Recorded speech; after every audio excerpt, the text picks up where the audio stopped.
You're listening to the Superpower Up Podcast with your superpower experts. This is the place where we explore real-life superpowers and give you the tools to unlock your own. Hello, everyone. This is Tonya Dawn Recla, your superpower expert, and I have with me a really fun guest today, Irene Weinberg. She wrote the book, They Serve Bagels in Heaven, and it's such an amazing, fantastic story. And we're going to be talking to her today about spiritual awakening signs. And so she has a lot of really valuable information to offer, both from her experiences that led to her writing the book, as well as a host of a podcast. She hosts the podcast Grief and Rebirth, Finding the Joy in Life.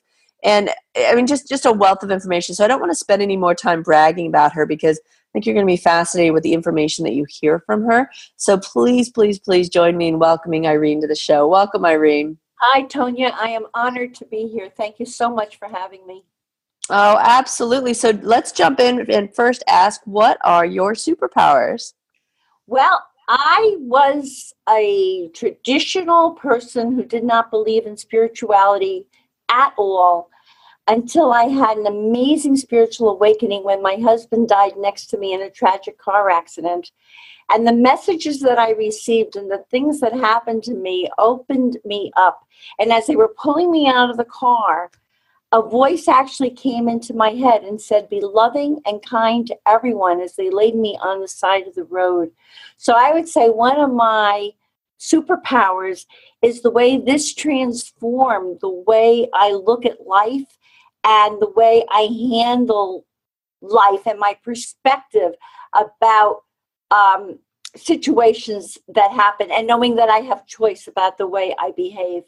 And from doing that, people have told me and not that I intended for this to happen, but this is the way the universe works. I've become a role model to many people in my life about how to handle things in a different way and how people can heal and not suffer and stay in their swamp when things happen. Beautiful. Well, that was quite a story. And so to take that apparent, your seeming tragedy and turn it into what you've turned it into must have been quite a journey. What do you attribute to your ability to kind of pivot like that? Well, it was amazing because 2 months before my husband died, I was washing dishes in a sink and not thinking much about anything. And suddenly a thought came into my head and it said, Saul has to go. Many lessons will be learned from his death. And I thought, what in the world am I thinking? I brought him a glass of water. He was watching a football game on TV, and I completely ignored the message. And 2 months later, we were on the New York State Thruway coming home from skiing over a weekend, and I suddenly felt the car going into a huge swerve, and I looked up at him, and he was sound asleep at the wheel. I called out to him. He woke up, and as he went to pull the car out of the swerve, we started rising up in the air like we were in a gigantic roller coaster.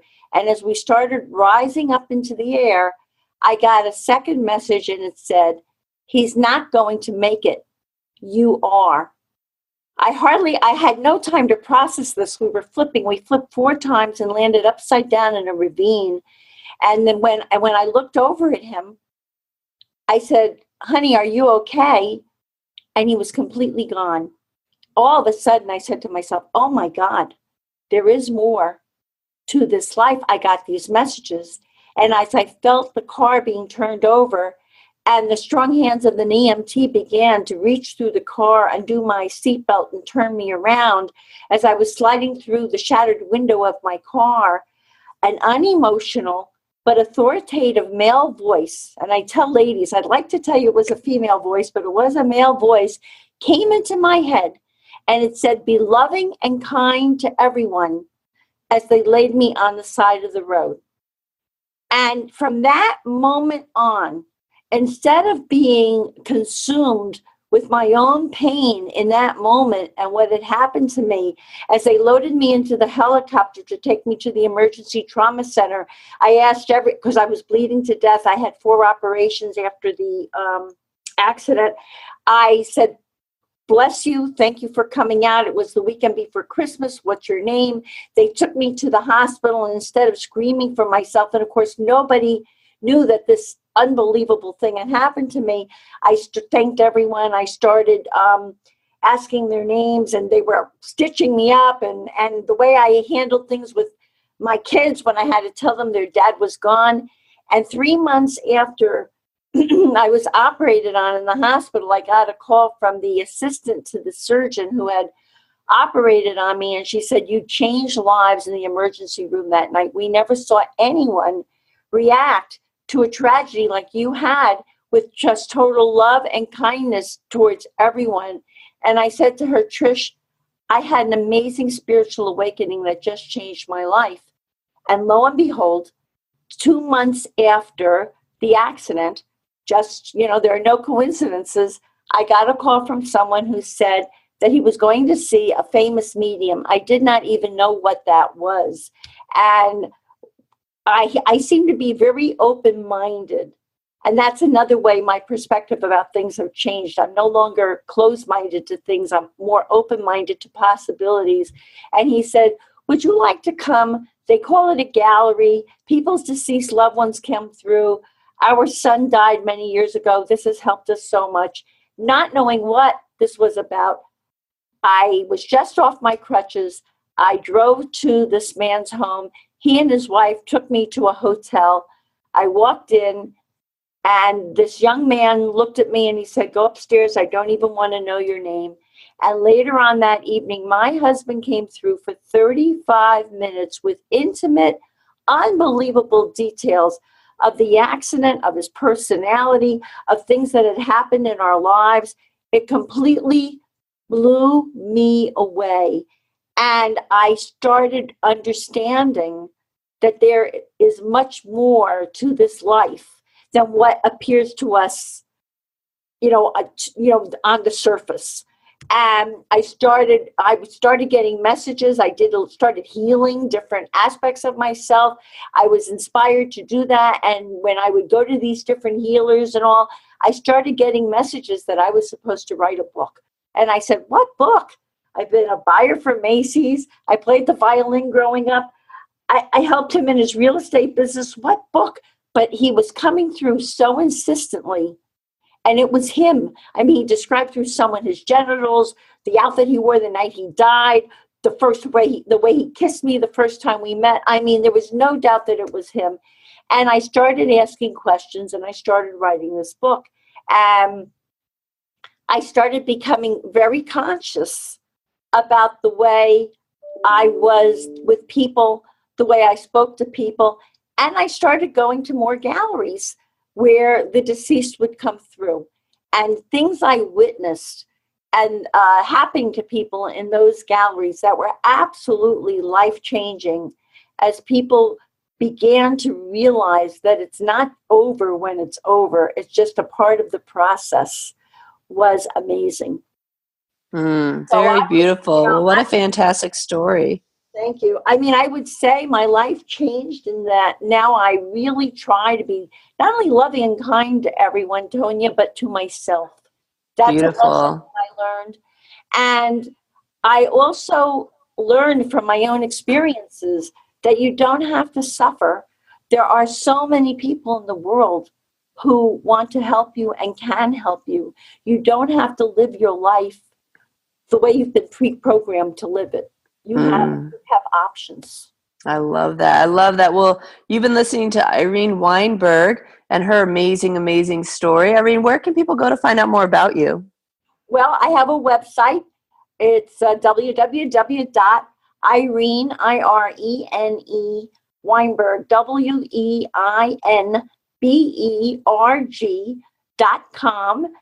And my Grief and Rebirth podcast you can access it through that website, or you can also access it through iTunes. And my book is on Amazon and Barnes & Noble, and it tells my story. It tells the lessons that I learned. And it's also a love story, Tonya. It's like a lot of fun to read. And I have a lot of very positive reviews. I'm blessed with that. And so that's all the different ways that people can get in touch with me.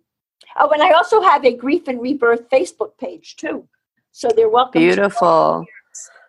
Awesome. Well, we've been talking with Irene Weinberg about spiritual awakening signs. Stay with us. When we come back from the break, we're going to talk with her a little bit about how you can tap into some of those. So stay tuned. We'll be right back. Are you here to change the world? Do you talk about things like vibration, frequency, awakening, and consciousness? Are you pretty sure you have superpowers? The Superpower Net is unlike normal coaching programs and conscious communities. We provide training, intuitive guidance, peer-to-peer learning, intensive one-on-one coaching, and a high vibrational network of people just like you. When you join the net, you get 24/7 access to a collaborative group of people who support you as you master your personal power and unlock your superpowers. If you're ready to use your superpowers to change the world, then join the Superpower Net today. Visit superpowerexperts.com/the-net to learn more. Awesome. You're listening to the Superpower Up podcast. We're talking today with Irene Weinberg about spiritual awakening signs.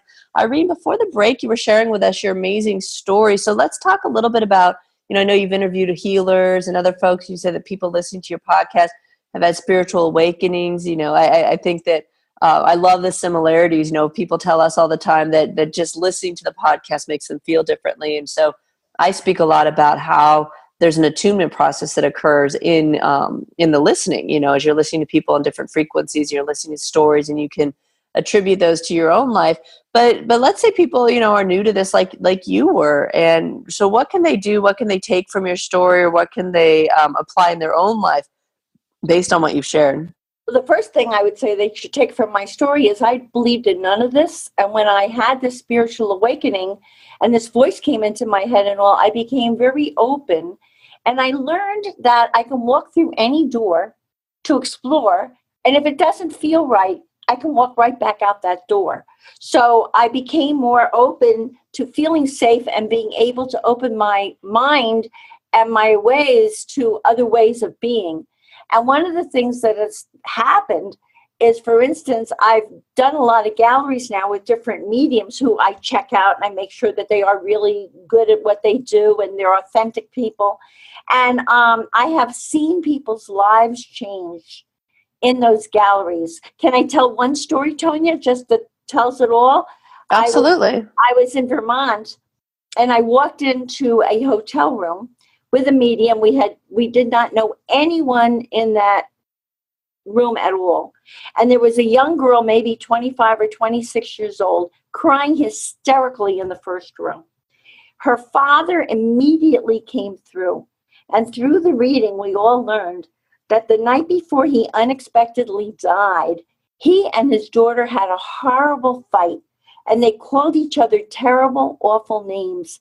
And then he was dead. And through this gallery, he came through, he acknowledged what had happened, he apologized to his daughter, she apologized to him, and at the end of this time, her entire countenance had changed from despair to relief and joy. And everyone in that room, including me, learned that you need to be very conscious about how you speak to people in your life, because it may be the last thing they ever hear from you.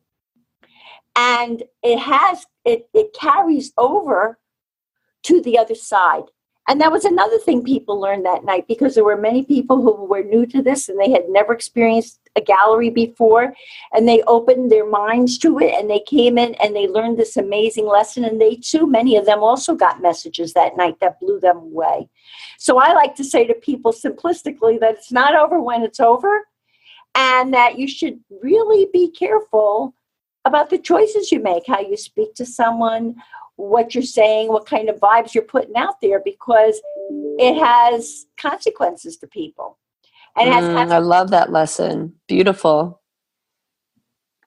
So that is just an easy way. And then also I've seen amazing healing going on through the podcast, because we're healing another story. We interviewed a woman who runs an equestrian center. And I never knew that you can heal through horses, and that horses' chakras correspond to our chakras. And we actually went to do a project, and we went to the equestrian center, and we woke up the morning that we were going, my friend who was with me was crying because she was having marital problems, and she was very hurt at some things that were going on. When we got to that equestrian center, the main healing horse, came into the corral and went right over to my friend and nuzzled her heart and her solar plexus. And the healer who works with people through the horses with trauma and everything said, "Are you having relationship problems, and is someone taking away your power?" And that was amazing. And I love letting people know, and we've interviewed people who do Jitsu, which is a Japanese form of healing, and Reiki and different things. And I love letting people know that there are different ways that they can heal, that they can, besides therapy, which is also a wonderful, valuable tool, but there are all different kinds of methods that they beautiful. don't cover. Great story. I love that. And so let's talk a little bit about what are some of the signs. So yours was very specific. Like absolutely, this voice came through, like it was undeniable. What are some of the more subtle spiritual awakening signs that people have shared with you? Well, people will say to me, "Gee, I lost so-and-so, and I saw a bird that keeps alighting on my railing." And that could be, sometimes spirit comes through animals, sometimes they come through birds. Or I've heard people, you can get a sign through a person who just happens to say something that triggers an aha moment in you. And they're meant to be a guide for you to open yourself up to pursue that if you so choose. There are different, and I'm just thinking off the top of my head, like when you lose someone, sometimes there are ways that lights flicker or candles flicker, and it's a signal, and it's the soul coming through to tell you that they're with you. Sometimes people get messages through their dreams. There are many different ways that people can do that. They don't have to lose, thank God, their husband in a car accident like I did. You can go to a class. You can open yourself up and you can go, I think I want to explore this or this class. And all of a sudden the teacher says something that really resonates with who you are. And that's not an accident. And you're meant to learn from that, or to choose. Perfect. You have a voice. Or you're listening to Power Up, and you Power Up, and you're saying, "Oh my gosh, I'm hearing something that's really touching me. Let me write this down and pursue it more." That's my favorite. Oh, beautiful, Irene. You're so delightful. I really appreciate your outlook and just the real practical way of how you look at all of this stuff. Let's remind folks again where they can go to find out more about you. It's Irene, IRENE, Weinberg, WEINBERG.com. Or you can get my book, They Serve Bagels in Heaven, on Amazon, Barnes & Noble. I promise you'll have a lot of fun reading it, and it'll be very enlightening because I talk about even the lessons that I've learned since all this happened to me. And I get together with grief support groups, and I tell my story and help a lot of people who have had losses. And you can go to iTunes to hear Grief and Rebirth, or you can sign up to receive the podcast like people receive Superpower Experts. And you can sign up to do that from iTunes or from my website. Those are easy ways. And through the Grief and Rebirth Facebook page. Beautiful, beautiful. Irene, thank you so much for joining us today. And thank you for your messaging to the world and your example of just be loving and be kind. I love it. Thank you, Tonya. I'm very thrilled to be here, and I'm grateful. Thank you. Oh, well, thank you. And to all of you out there, as always, we appreciate your loyalty. And until next time, go out, uncover your superpowers, and change the world. Take care, everyone. Are you ready to discover your superpowers? Go now to superpowerexperts.com and discover your superpowers today.